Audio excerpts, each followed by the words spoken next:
جناب رائے صاحب، صلح حدیبیہ کی بھی بہت ہماری تاریخ میں اہمیت ہے، حیثیت ہے، اور اس میں ایک حساسیت یہ بھی ہے کہ ظاہراً جو معاہدہ ہوا اس کی کچھ شقیں ایسی تھیں کہ کچھ مسلمانوں کے تحفظات دل میں تھے کہ بھئی ہم کمزور شرائط پہ کر رہے ہیں یہ صلح، تو وہ بہت ہی دانشمندی کی قیادت اور مل کر پھر اس سے کہ کیا عظیم الشان نتائج نکلے۔ سبحان اللہ۔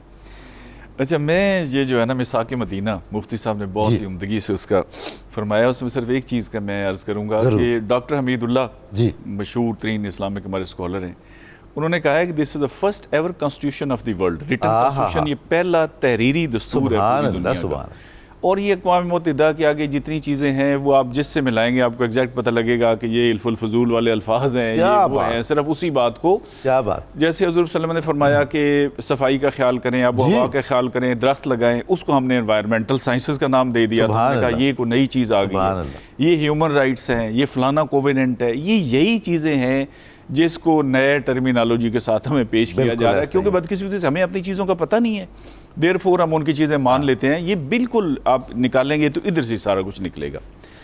اچھا، اس میں یہ تھا کہ عبداللہ ابن ابی کو آپ کو پتہ ہے انہوں نے سردار مان لیا تھا حضور صلی اللہ علیہ وسلم کے آنے سے پہلے، اور یہی اس کو تکلیف رہی ساری زندگی، اس کے یہودیوں کو جیسے فرما رہے تھے نا مفتی صاحب، کلا سب سے بڑی چیز ہوتی تھی، 72 کلوں میں سے 59 کلے 59 کلے یہودیوں کے تھے، 72 میں سے، ان کی معاشی طاقت کا اندازہ کریں۔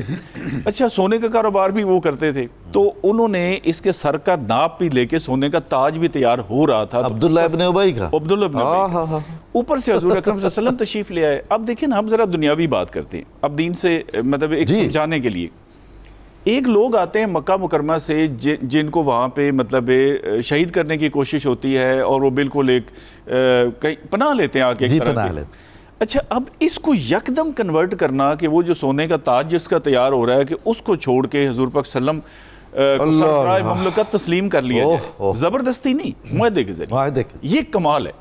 اچھا، یہودیوں کے اس میں، اور آخری اس میں یہ جو سب سے اہم، جیسے مفتی صاحب نے فرمایا، انہوں نے مانا کہ آخری حتمی فیصلہ کسی بھی جھگڑے کا رسول اللہ صلی اللہ علیہ وسلم فرمائے، یہ بہت بڑی فتح ہے۔ میں کہتا ہوں کوئی اپنے مذاکرات کرنے ہیں تو اس کی ڈیٹیل میں آپ جائیں، آپ مذاکرات کا سیکھیں گے، فارن آفس میں یہ پڑھایا جانا چاہیے، یہ ہمیں پڑھایا جانا چاہیے یونیورسٹیز میں، لیکن ہماری بدقسمتی ہے کہ وہ ابھی تک ہمیں فری کیا، چاہے لوگ کہتے ہیں میثاق، یار یہ پتہ نہیں کیا بلا ہے، یعنی پتہ ہی کوئی نہیں بھئی، یہ کچھ پارٹیاں ملتی ہیں، وہ معاہدہ کوئی پیکٹ کہتا ہے، کوئی کووننٹ کہتا ہے، کوئی میثاق کہتا ہے، یہ باہر نکل کے 100 مسلمانوں کو انٹرویو کر لیں، انشاءاللہ 99 کو پتہ نہیں ہوگا میثاق مدینہ ہے کیا چیز۔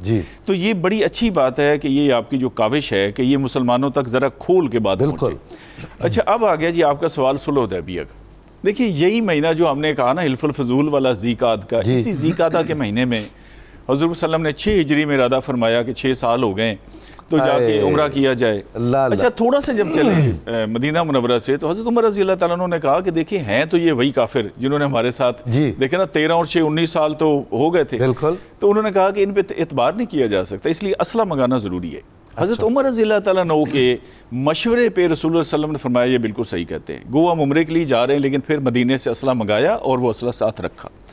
اچھا، قربانی کے جانور لیے، آپ کو پتہ ہے انہوں نے وہاں جا کے روکا، دونوں طرف سے نیگوسیشنز ہوئی، ادھر سے بھی گئے ادھر سے بھی گئے۔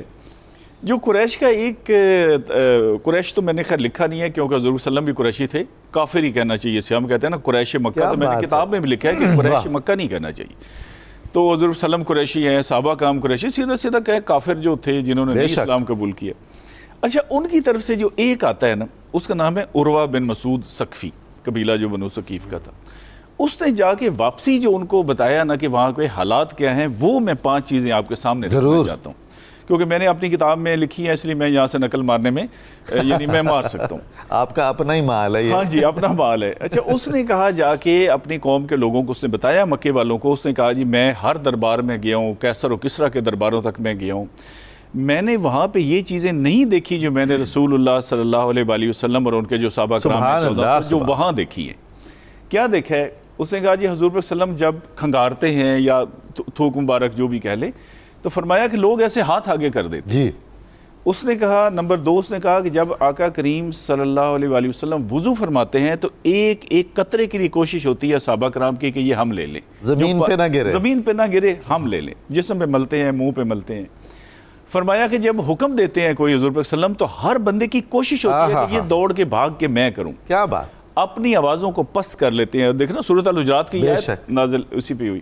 اور فرمایا کہ حضور پاک صلی اللہ علیہ وسلم کو احترام کی وجہ سے نظر بھر کے نہیں دیکھتا. یہ محبت کا رشتہ ہے. بے شک. یہ جیسے تنولی صاحب نے فرمایا کہ دیکھیں نا وہ ایک عہد و پیمان یہ تھا کہ ہم جانیں قربان کر دیں گے, اور انہوں نے کہتے ہیں کہ ایموشنلی اس کو کیچ کروایا کہ پھر آقا کریم صلی اللہ علیہ وسلم یہ نہ ہو کہ آپ تو آج بھی دیکھیں نا حضور صلی اللہ علیہ وسلم مدینہ منورہ میں ہیں. سبحان اللہ. اور مکہ میں مکہ فتح کرنے کے بعد بھی یہی صلح حدیبیہ بعد میں فتح مکہ کی وجہ بنی, اور ساری دفعہ اس کی دفعات خلاف ہے, مسلمانوں کے ٹوٹل خلاف ہے.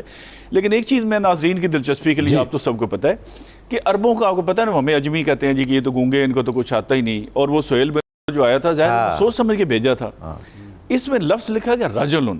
جی اچھا, وہ اسی موقع پہ جہاں ابو جندل آئے کہ جی مجھے حضور صلی اللہ علیہ وسلم کو ساتھ لے جائیں, فرمایا نہیں ہم معاہدہ کر چکے, معاہدہ کر, وہاں پہ عورتیں بھی آ گئیں جن میں حضرت ام کلثوم عتبہ کی بیٹی بھی تھی, باقی عورتیں تھیں. تو وہ کافروں نے کہا نہیں جی معاہدے میں, آپ نے فرمایا دیکھو رجل لکھا ہوا, اس میں عورتوں کا لفظ. ہائے ہائے کیا بات ہے بھائی. ٹھیک ہے نا جی, وہ عورتیں تو پھر اسی ساتھ چلی گئیں, یعنی پہلی فتح ادھر ہی نصیب. سبحان اللہ. تو یہ جتنے بھی معاہدے ہیں نا جی, آخری میں فکرہ یہ عرض کروں گا کہ یہ انسانیت کی مدد کے لیے, مظلوموں کی مدد کے لیے اور امن کے لیے ان کو آگے بڑھایا گیا. کیا بات. اور یہ میں دوبارہ گزارش کروں گا کہ ہر مسلمان کو ضرورت ہے کہ یہ جو علماء کرام ہیں, جس کا میں نے اپنی کتاب میں لکھا ہے کہ یہ آج بھی کوئی مسئلہ بتانے کی فیس نہیں لیتے, ان کے پاس پلیز جا کے ٹائم سپینڈ کریں اور یہ سیکھیں.